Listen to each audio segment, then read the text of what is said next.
Okay, we're in it now.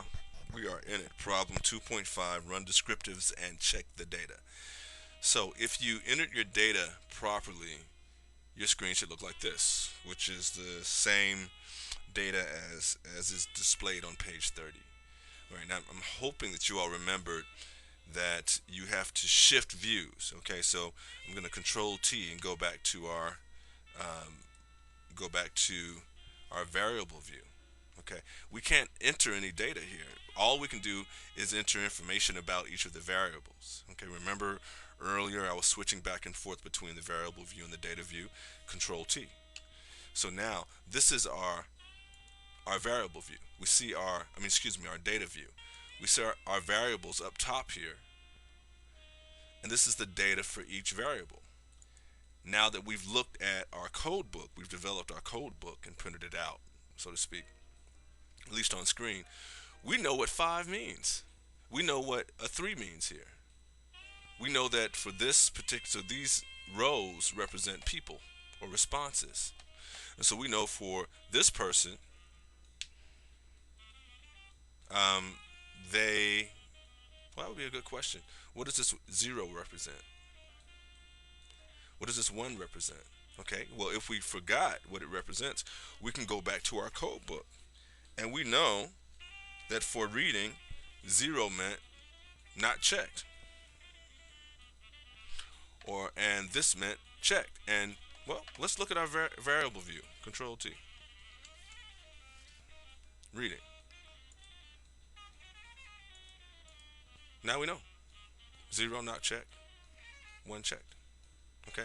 So when we go back to our data view, if we're ever confused about what these numbers under each variable or for each variable represent, now we know what 2 means. We know that 1 means College of Arts and Sciences, etc. Okay, so all we're doing right now is we're going to do descriptive analysis. And descriptive analysis is similar to our discussions about quantitative research and the distinction between descriptive questions and inferential questions. Descriptive questions just describe.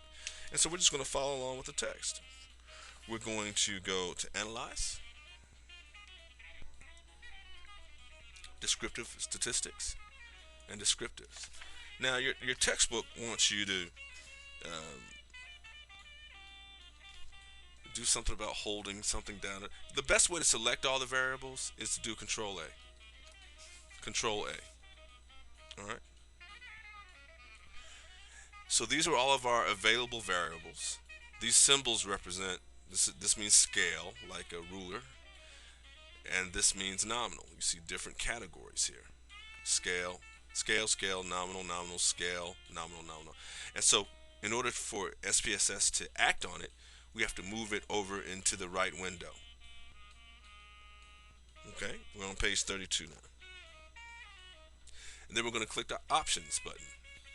And this gives us a chance to examine our data in terms that we identify.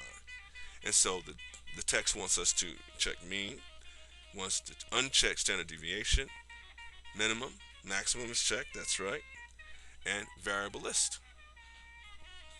That's it. Hit continue, and okay. Ah, what happened? Well, SPSS has given us a summary of the descriptive statistics for our data. All right, and some of this is self-explanatory. N is the number of responses to this particular data. This particular item. So if you remember, some of them had gaps. All right, or missing data. All right, college, grade point average, and so we have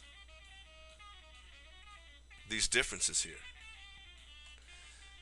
Minimum value, the lowest value; maximum, the greatest value; mean, average. Okay, and this is basically a table that describes, as in descriptives, describes our data. All right. In our next video, we'll talk a little bit more about this.